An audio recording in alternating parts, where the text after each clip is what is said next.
기도드리겠습니다. 하나님 아버지, 오늘 아침에도 깊은 잠에서 저희를 깨워주시고 그리고 다시 하루를 시작할 수 있도록 은총 베푸심을 감사합니다. 세상 일을 생각하기 전에 주님의 뜻을 생각하며 사람에게 말하기 전에 먼저 하나님 앞에 기도하며 세상으로 향하여 나가기 전에 이렇게 원근각지에서 주님 앞에 나올 수 있도록 인해 주신 이만큼 자유와 건강과 믿음 주신 하나님, 항상 거룩한 길로 인도하시는 주님께 감사와 찬송과 영광을 돌립니다. 하나님 아버지, 주의 인도하심을 받아 여기까지 왔습니다. 이제 남은 길은 겟세마네 동산까지, 골고다 언덕까지, 그리고 주께서 부활하신 거룩한 영광된 아침 거기까지 주를 따라갈 수 있게 해 주시옵소서. 이미 이 거룩한 순례의 길을 시작했사오니 마치는 그 시간까지 영광되게 해 주시옵소서. 세상에 사나 항상 하늘나라를 바라보며 살고 사람과 만나지만은 조용히 주의 음성을 들으며 살게 하옵소서. 비록 우리가 과거 현재에 매여 있지만은 우리의 영과 우리의 사고와 우리의 생각, 우리의 뜻은 항상 저 밝은 미래에 있게 해 주시옵소서. 아버지 하나님, 모든 부러운 일들과 수치스러운 일들과 의심과 근심, 걱정, 십자가에 다 묻어버리고 온전히 자유한 심령, 자유한 양심, 자유한 믿음으로 오늘도 밝게 살아갈 수 있도록 도와주시옵소서. 주님과 약속한 데 살게 하시고 주님이 부르시는 대로 따라가게 하옵소서. 오늘도 하나님의 말씀이 바르게 전해지게 하시고 다시 전파를 타고 이 말씀이 전해집니다. 이 말씀을 듣는 모든 사람들의 마음속에 성령이 강하게 역사해 주시옵소서. 특별히 숨을 죽여가며 목숨을 걸고 이 하나님의 말씀을 듣고 있는 저 북한에 있는 우리 사랑하는 형제자매들, 지하에서 울부짖는 성도들의 그 간절한 기도를 들으실 뿐만 아니라 성령으로 강하게 역사해서 귀하게 듣는 말씀 속에서 생명력을 얻게 해 주시옵소서. 하나님 아버지, 오늘도 교회가 교회된 본분을 다하게 하시고 교인된 본분을 다하게 하시고 거룩한 신분에 합당한 생각과 말을 하게 하시며 언제나 어떤 모양으로 주를 섬기든지 감사 감격한 마음으로 주님만 섬기게 해 주시옵소서. 주님께만 상을 받고 칭찬받는 주님의 사람들 되게 해 주시옵소서. 하나님 아버지, 이 나라를 돌보시사 이 혼란 속에 손져주시고 더 이상 과거에 매이는 일이 없게 하시고 이제는 다 털어버리고 서로 화해하고 용서하고 듣고 그리고 밝은 미래를 위해서 힘쓰는 그리고 국민이 되고 정치가 되고 지도자들이 되게 해 주시옵소서. 하나님 앞에 겸손히 행하게 하시고 서로 비방하는 일을 여기서 멈추게 해 주시옵소서. 주께서 귀하게 여기는 사람들을 세워주시고 또한 세우신 분들에게 믿음과 용기를 주시옵소서. 하나님 아버지, 특별히 대통령에게 건강을 주시며 이 남은 임기 동안 아름답고 귀하게 그 임기를 잘 마감할 수 있게 도와주시고 그동안에 흥크러지고 복잡해졌던 마음 아픈 일들을 이제 다 불식할 수 있는 그 아름답고 귀한 남은 시간이 되게 해주시옵소서. 하나님 아버지,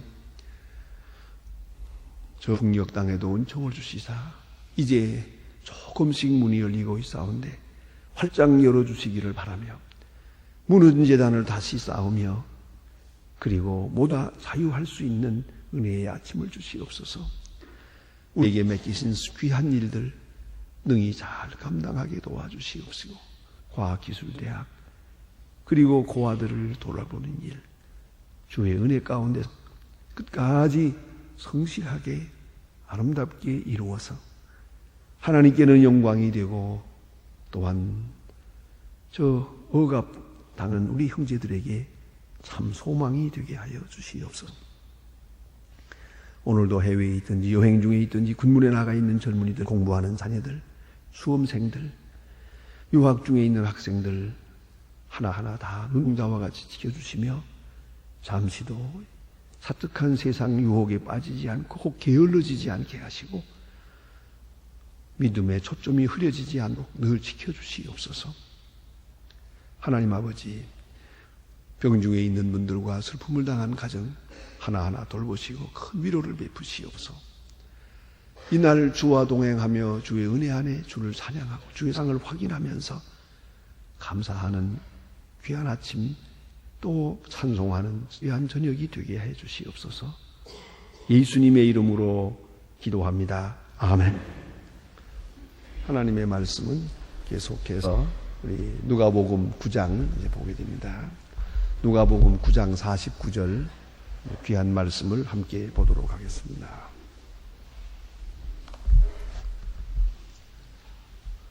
누가복음 9장 49절로부터 오늘 56절까지 보겠습니다. 누가복음 9장 49절로 56절까지 다 같이 한 목소리로 봉독하시겠습니다. 요한이 여짜오되 주여 어떤 사람이 주의 이름으로 귀신을 내어 쫓는 것을 우리가 보고 우리와 함께 따르지 아니함을 금하였나이다. 예수께서 가라사대 금하지 말라. 너희를 반대하지 않는 자는 너희에게 축복을 하십니다. 예수께서 승천하실 기약이 차갑니다. 예루살렘을 향하여 올라가기로 굳게 결심하시고 사자들을 앞서 보내며 저희에게 가서 예수를 위하여 예비하고 사마리아인의 촌으로 들어갔더니 예수께서 예루살렘을 향하여 가시는 고로 저희가 받아들이지 아니하는지라. 제자 야고보 요한이 이를 보고 가르쳐 주여 우리가 불을 명하여 하늘로 쫓아내리 저희를 멸하라 하기를 원하시나이까. 예수께서 돌아보시며 꾸짖으시고 함께 다른 곳으로 가시니라. 아멘. 오늘 여기 주신 말씀, 예수님께서 지금 예루살렘 향하여 올라가시는 그러한 상황에서 되어진 사건을 말씀하고 있습니다. 특별히 예루살렘을 향하여 올라가시기로 굳게 결심했다. 이 한마디 말씀은 대단히 중요한 의미를 가집니다. 또 그 전에 이 49절에 있는 말씀 한번 생각해 보십시다. 요한이 예수님께 여쭈었는데 주여 어떤 사람이 주의 이름으로 귀신을 내쫓았습니다. 자, 이제 한번 생각해 보십시다. 여기에 우리가 생각할 것은 소위 말하면 정규적인 제자와 비정규적인 제자가 나타납니다. 다시 말하면 공식적인 제자와 비공식적인 제자가 있다고 말이에요. 나타난 제자는 12제입니다. 이건 공식적입니다. 예수님께서 인정하셨고 정규적입니다. 그리고 명령하셨고 가서 복음을 전하라, 귀신을 내쫓으라. 3년 동안 데리고 다니면서 가르치는 그런 정규적인 예수님의 제자들입니다. 그런가 하면 비정규적인 제자가 있습니다. 예수님이 너는 나를 따르라 임명한 것도 아닙니다. 그러나 예수님을 따릅니다. 매일같이 따르는 건 못된 것 같습니다. 그러나 부지런히 예수님을 따르고 말씀을 듣고 배우고 믿고 기도하고 그렇게 그리스도인의 길을 나가면서 마침내 그들 마음속에도 믿음이 생겼고 사명감이 생겼고 또 성령의 감동과 충동이 생겼습니다. 그래서 귀신 들린 사람을 예수 이름으로 내쫓았습니다. 그 마음속에 그가 지실인지 아닌지 그가 얼마나 하나님 앞에 바른 자로 서 있는지는 하나님이 아십니다. 그건 예수님이 아십니다. 어쨌든 그는 12사람 중에 하나는 아닙니다. 그 제자들이 서로 알아볼 수 있는 정규적인 실신문도 중에 하나도 아닌 것 같습니다. 그러니까 비밀한 교인이요, 조용한 교인이요, 나타나지 않은 교인이죠. 자, 우리로서 이제 말씀을 드리면은 교회로서 평신도회 우리 장로요, 권사요, 집사요. 우리가 정규적입니다. 또 그리고 세례교인. 이거 우리 정규적인 교인입니다. 그러나 어떤 때는 전혀 우리 교회에 나오기는 나오는데 그렇지 않습니까? 전혀 우리 교회에 등록한 것도 아니고요. 나오기는 나옵니다. 한 좋은 얘기가 있습니다. 제가 바로 며칠 전에 그런 일이 있었는데요. 아마 나이가 한 60 그렇게 가까이 된 것 같습니다. 나이는 모르겠는데 저 지방에 계신 분이 제 설교를 방송을 들어요. 새벽마다 5시 반 매일같이 10년 동안을 들었대요. 그 시간 기다렸다가 듣고 또 그걸 이렇게 필기도 한대요. 열심히 들었는데 그러면서 많은 믿음의 향상을 얻었고 그것은 이 일과에 빼놓을 수 없는 일이래요. 한데 아주 가난하고 어려운 분입니다만은 집에 그렇게 해서 매일 아침마다 그리고 또 소망교회를 위해서 또 저를 위해 기도하고 그러는데 내가 아무래도 이렇게만 짓은 안 되겠다. 그리고 자기가 전도도 많이 했대요. 많은 사람 예수도 믿고 들으라고 또 권하기도 하고 그 사람들도 듣고 또 그 방송을 듣고 고마워하고 그러는데 자 이거 어떻게 해야 되겠나 해서 석장되는 큰 편지를 써서 아주 자세하게 받은 바 은혜에 대해서 쭉 썼어요. 그리고 어떻게 하면은 이 감사한 마음을 표현할까 편지 속에 10,000원 넣어서 보냈더라고요. 아주 많은 현금을 딱 넣어서 제가 그 10,000원 쓰지 못하고 지금 제가 앞에 있어요. 그 소중한 10,000원이에요. 자, 이런 교인은 분명히 소망교인입니다. 그러나 등록교인은 아닙니다. 정규적인 교인은 아닙니다. 저는 그 얼굴을 보지 못했습니다. 그러나 저는 분명히 말하고 싶습니다. 훌륭한 소망교인입니다.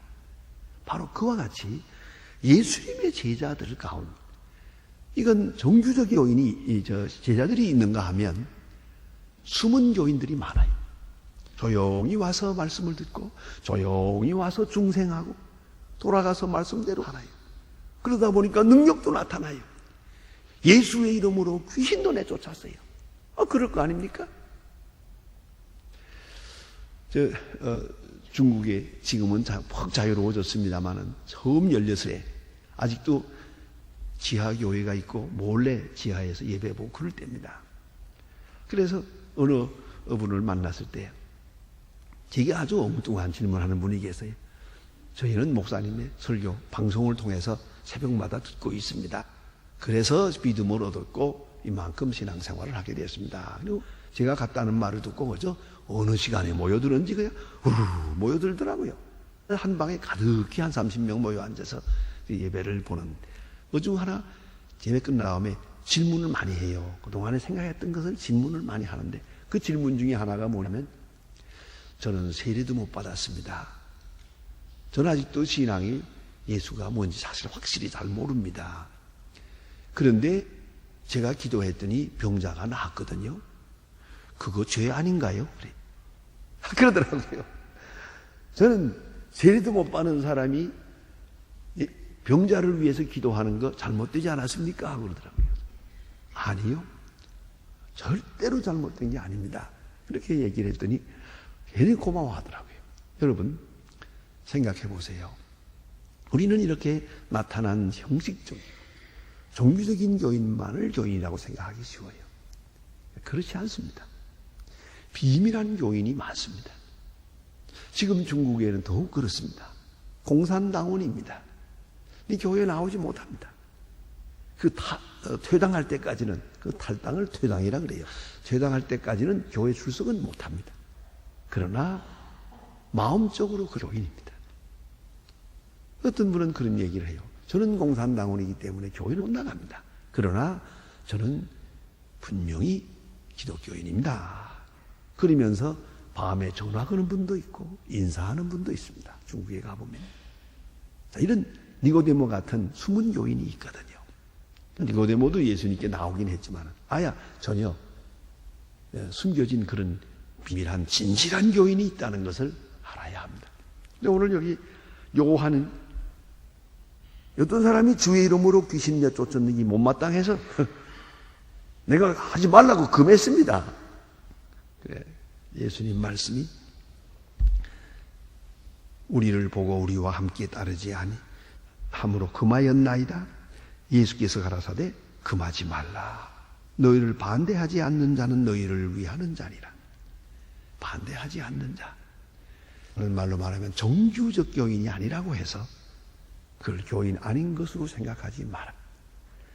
좀 더 설명을 붙인다면 너희들이 무게 비밀한 교인들이, 숨은 교인들이 많이 있느니라.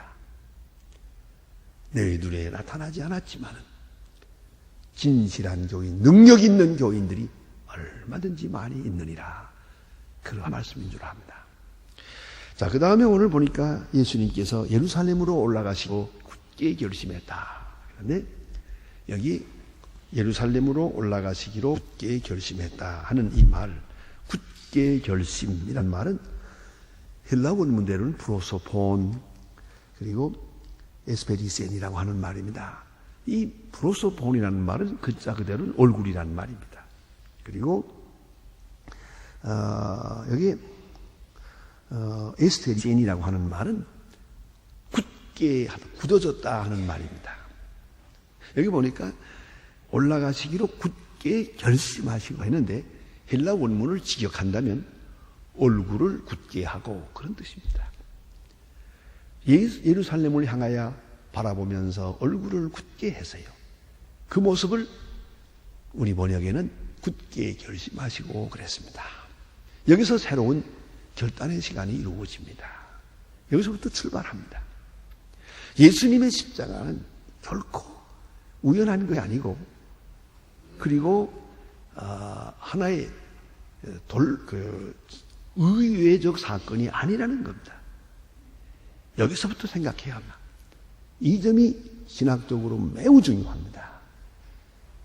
예수님은 십자가를 졌는데 쫓겨다니다 앉으려고 하다가 어떻게 앉으려고 하다가 진 거 아니에요. 능력이 없어진 것도 아니고 피하지 못해서 진 것도 아니고 지혜가 없어서 진 게 아니라는 것이죠.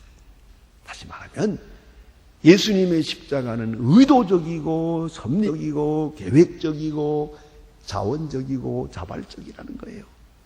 이걸 우리가 꼭 생각해야 됩니다. 이 교리를 잃어버리면 신학이 곤두박질합니다. 굉장히 중요한 분입니다. 예루살렘을 향하여 올라가시기로. 저게 십자가가 기다려요. 2월절에 예수님 예루살렘만 안 올라가면 십자가 앉을 수 있어요. 얼마든지 앉을 수 있어요. 꼭 올라가야 되는 것도 아니고요. 그런데 지금 예루살렘의 제사장과 바리새 교인과 서기관과 이 사람들이 예수를 이번에 올라오면 십자가에 못 박아 죽이기로 그래서 결심하시고 결단했어요. 벌써 이 요한복음 7장에 보면 벌써 결정을 해놓고 있어요. 결정해놓고 있는 걸 알면서 예루살렘을 향하여 올라가고 있어요. 이걸 잊지 말아야 합니다. 결심이 없는 일은 다 헛된 일입니다. 뜻을 모르고 사는 일은 헛된 일입니다. 내가 알고 결심하고 행하는 일만이 의의가 있는 겁니다. 그래서 이 철학에서 소위 행위라는 건 뭐냐? 그 의지가 함께할 때, 의식이 함께할 때 행위입니다. 내가 잠든 중에 지나가는 것은 행위가 아닙니다. 몽롱하는 가운데서 중얼거리는 것도 행위가 아닙니다. 바른 의식을 가지고 판단하고 결심하고 행동하는 것, 그것만이 진정한 행위입니다. 그런데 우리 사람들은 다 뭔가에 끌려 살고 있지 않습니까? 술 취한 것처럼 몽롱해가지고 과거에 끌리고 근심에 걱정이고 불확실함에 끌리고 줄줄 끌려가고 있는 거예요. 내가 스스로 판단한 게 하나도 없어요. 그러면 나는 준 거예요. 내가 판단한 것만 내가 하는 내 행위가 되는 것이에요. 그런데 또 한 가지는 모르고 판단하는 일이 있고 알고 판단하는 일이 있어요. 알고 판단해야죠. 모르고 판단하는 것은 진정한 의미에서 바른 행위가 아닙니다. 몰랐으니까 그래 된 거 아닙니까? 그러나 다 알고, 만하게 알고 결정을 하는 겁니다. 예수님께서는 예루살렘에서 되는 일을 다 알고 결심한 것이에요. 또 한 가지 있어요. 승천할 기약이 참해. 그래요. 무슨 말입니까? 십자가를 지시고 부활하시고 승천이에요. 예? 십자가 지시고 부활하시고 승천이요. 그러니까 이 두 단계를 거쳐야 승천이에요. 승천을 위해서 십자가가 있고 십자가 뒤에 부활이 있고 그리고 승천이 있는 거예요. 그 과정을 다 아시고 결심하신 거예요. 특별히 승천할 기약이 찼다 하는 말은, 기약이란 말은 구약의 예언을 말씀하는 겁니다. 성경적 맥락에서 승천할 기약이 찼다. 십자가에 죽을 때가 됐고 주님 거룩한 자를 이룰 때가 됐다는 것이죠. 성경이 예언한 바대로 행하시는 거예요. 겟세마네 동산에서 예수님 체포될 때 하신 말씀이 있지 않습니까? 두 마디 말씀. 아버지께서 내게 주신 잔을 마시지 않겠느냐 한 말씀. 참 중요한 말씀이요. 두 번째 말씀은 내가 이 십자가를 지지 않는다면 이 일이 이루리라 한 성경 말씀이 어떻게 응하겠느냐.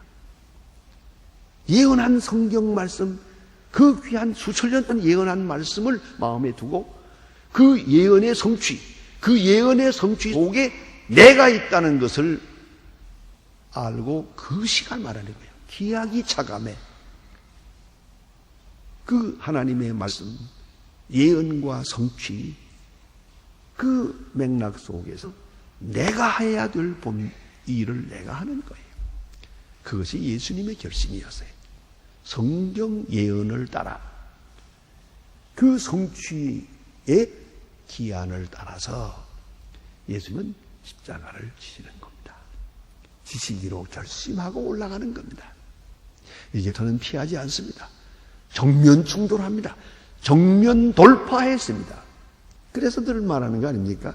예수님, 짓궂은 젊은 사람들이 이렇게 평가를 합니다. 예수님 죽음이 자살이냐 타살이냐? 여러분 어떻게 생각하십니까?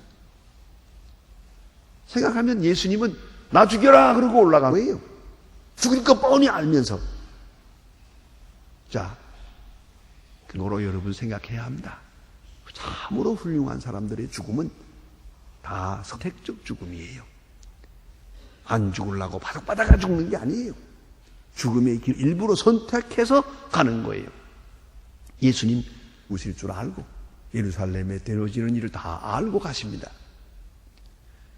굳게 결심하시고 당당하게 올라가서 십자가를 지셨다. 그 결심 깊이 생각해야 하겠습니다.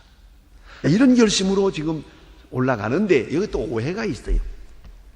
사마리아를 통과하려고 했더니 사마리아 사람들이 예루살렘을 향하여 올라가는 줄 알고 사마리아 성에 들어오는 것을 반대했다는 거예요. 이게 기가 막힌 오해입니다. 생각해 보세요. 왜 이 말이 되느냐면 사마리아 사람들이 예수님을 알아요. 능력을 보았어요. 그런 거로 저들은 사마리아 왕을 삼으려고 한 거예요. 사마리아 왕을 삼으려고 했는데 예수님께서 예루살렘 왕 되려고 올라가는 거죠. 이게 마음에 안 들어요. 사마리아 통과하겠다니까 오지 말라고. 아니 기가 막히지 않습니까?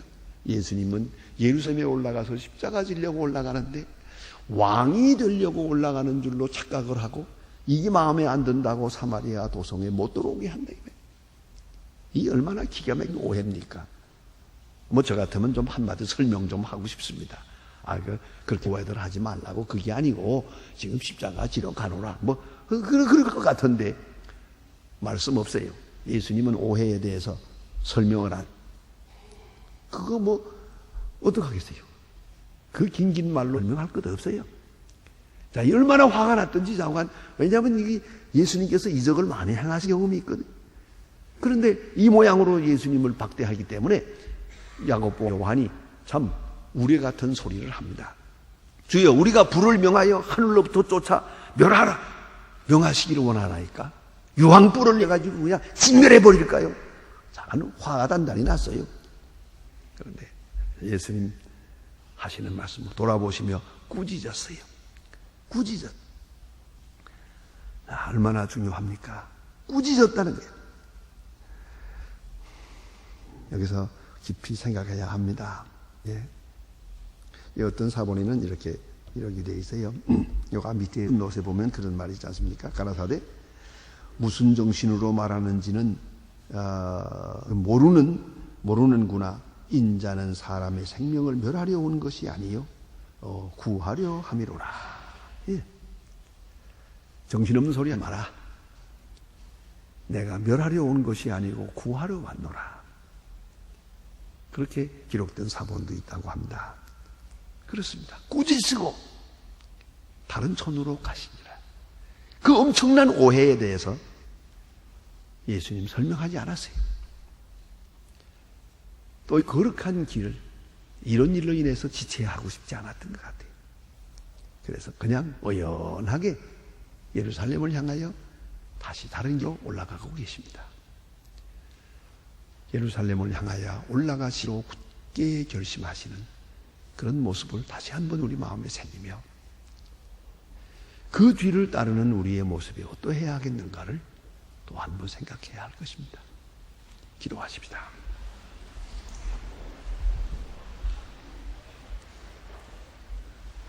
하늘에 계신 우리 아버지시여, 이 거룩히 여김을 받으시오며 나라의 마옵시며 뜻이 하늘에서 이룬 것 같이 땅에서도 이루어지이다. 오늘날 우리에게 일용할 양식을 주옵시고 우리가 우리에게 주신 자를 사하여 준 것 같이 우리 죄를 사하여 주옵시고 우리를 시험에 들게 하지 마옵시고 다만 악에서 구하옵소서.